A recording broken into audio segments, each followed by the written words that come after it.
About a week ago, I decided enough was enough. My stationery collection was getting out of hand, and the clutter at my desk was making me feel super stressed and anxious. And to have my desk be my workspace and have it induce that much stress just wasn't conducive to me being productive and actually getting work done. I go into much more detail in my initial video, so if you haven't seen it, I'll link it off in the description box below. That way you can get caught up. But essentially what I did was I committed myself to a 7-day stationery declutter, and I challenged you guys to do it with me. In today's video, I thought it would be fun to debrief the past 7 days as well as share my progress, and I guess you could call it a desk/stationery collection transformation. Spoiler alert, it turned out amazing. I'm super happy with my space, and to be able to do it with a community of people who had the same goal in mind was just everything that I needed to get through it. It's called a challenge for a reason, so I'm really glad that I decided to do it with you guys. The support just made it so much more fun and enjoyable. I wouldn't have done it any other way. Day one was definitely an exciting one because it was the start of the challenge. We all grouped up together on Discord and introduced ourselves and shared what goals we had for this particular challenge. And when you're going about a task like this, I would highly encourage you to go into it with a game plan. It doesn't make sense to go into something like this blindly, especially if it's something that you haven't assessed in a while. It can get overwhelming. So I created a checklist for our group to follow. You can still access it on our Discord, and you'll have access to everyone's tips and suggestions. So that's a great place to hang out. I'll have a link in the description box below if you'd like to pop on over there. Or you can sign up for our newsletter. And when you do, you'll get a link to the resources that I have that you can download. And the stationery declutter checklist is on there as well. So either one of those, you'll have links to that in the description box below. It was super helpful for me to have a checklist because there were times where I forgot about certain stationery items. So having a list to follow kept me focused and on track. Day one was focused on writing implements, and I started out with 232 writing implements, which kind of blew my mind. I had never really thought about the number of pens, gel pens, pencils, any sort of writing instruments that I had in my collection. To know that there were 232 of them, it kind of, it's just, I don't have the words, but it definitely was not a great feeling. It didn't excite me. So I'm glad that I was able to go through that category and pare down my collection to 101 implements. That is still a lot when you think about it, but I am happy with what is in my collection. The metric to me isn't super important, but I did want to collect that data to share with you guys because I thought it might be helpful. In this category, I had a really tough time with sets of things. So if like I had a set of highlighters or markers, I didn't want to break it up. I didn't want to have to choose my favorite colors between the ones that, didn't really spark joy, but I did end up breaking up some sets. And I also had a hard time with limited edition pens. I just kept thinking like, oh, it's limited edition, so it's special in that way. But for me, the whole criteria of this declutter was, does it spark joy? Not, is it like special in some sort of other way. It has to be special in that it brings me joy. And for a lot of the limited editions that I was holding on to, it wasn't doing that for me.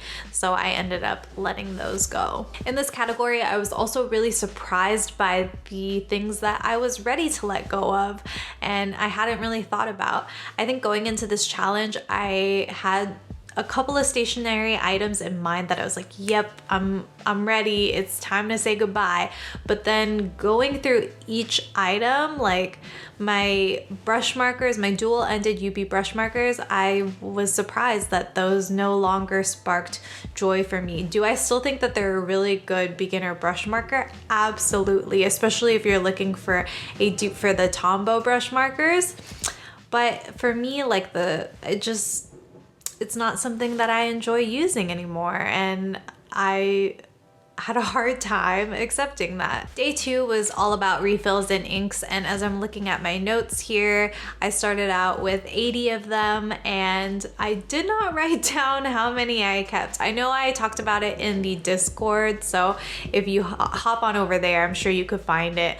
I know that I didn't let go of a whole lot in this particular category. I did let go of some ink refills for gel pens, but when it came to my fountain pen inks, I'm pretty sure I kept all of my ink samples, and I think I parted with one fountain pen ink. And for me, that category is it's still one that I'm very new to. I'm still trying to learn what I like and what I don't like in terms of fountain pen inks. So I think that's why I didn't see as much of a transformation in that particular category. On day 3, we tackled accessories. So this included tools, cases, and bags, anything for storing things. I started out with 48 and ended up with 37. So not a huge jump in number, but respectable, I would say. I didn't have as easy of a time as I thought I would with this category.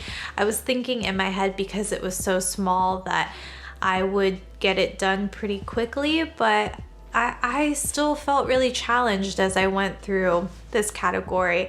I think at this point, I really needed to discern what sparked joy and what I was holding on to because I thought it might be useful.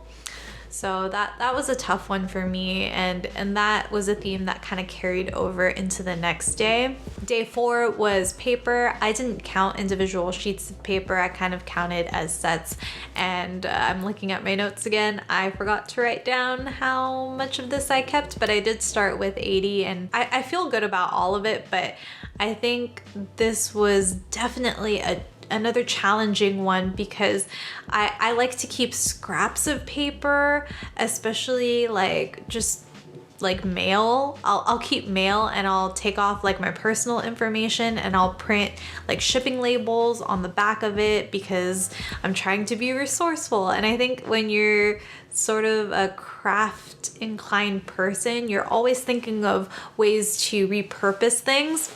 So in this category, I was holding on to a lot of paper that I wanted to repurpose, but after kind of sharing my progress with the group, I went back and I was like, okay, the scrap paper, this does not spark joy for me to hold on to this. Day 5 was a breakthrough day for me. We worked on the arts and crafts category, and by this point, I had really built up my decision-making criteria and skills.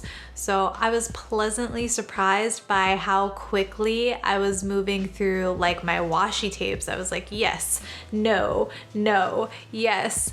And that was a really great feeling to know that like there was an intuition that I had built, and I know just by holding something if it sparks joy or not like, oh, it looks cool and I someday might use it, or I might want to hold on to that so that I could use it for this.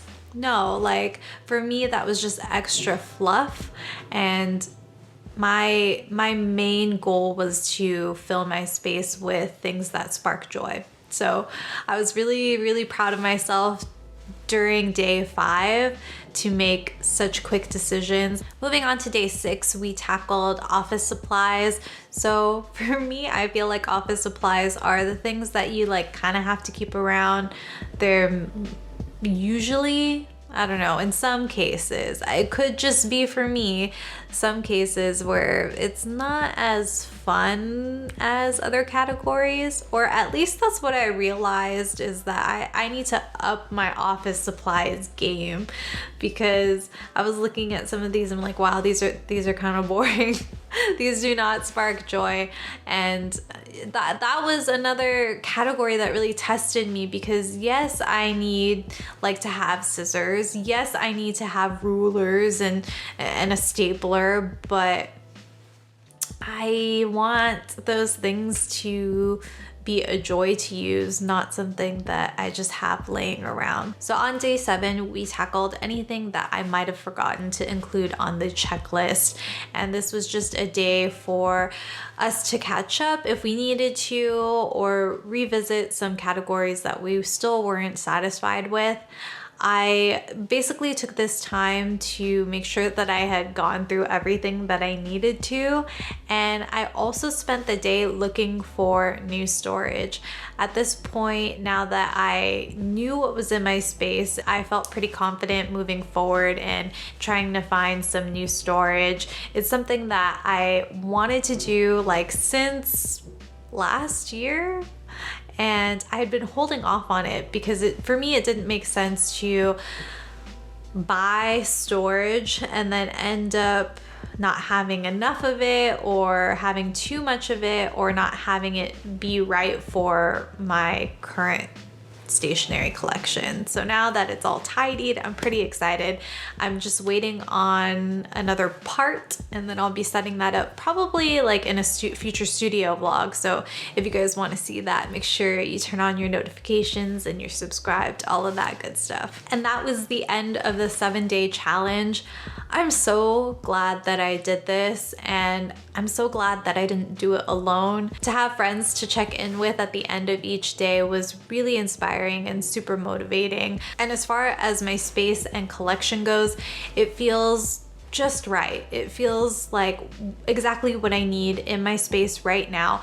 I no longer feel stressed when I sit at my desk, and I feel like I can actually focus on the task at hand instead of thinking like, oh my gosh, this is too much, it's too much. If you're feeling like it's time to refresh your desk and stationery collection, be sure to check out the Discord or sign up for our newsletter, or do both. Those links will be in the description box below. I would love to hear from you. What is your best organizing tip when it comes to your desk and your stationery collection? Let us know in the comment section below. If you enjoyed this video, please give it a thumbs up, and feel free to share it with a pen friend who you think might also enjoy it. Don't forget to subscribe and to turn on those notifications. That way you don't miss any of our videos. I do my best to upload here every Wednesday at 8 a.m. PST, so please take care until then. Feel free to enjoy these 2 videos linked here on the screen. There was like dust flying here, so if I went cross-eyed for a second, that's why. I hope you guys are all doing well, taking care, staying safe. Thank you so much for watching, and I'll catch you in the next one. Bye.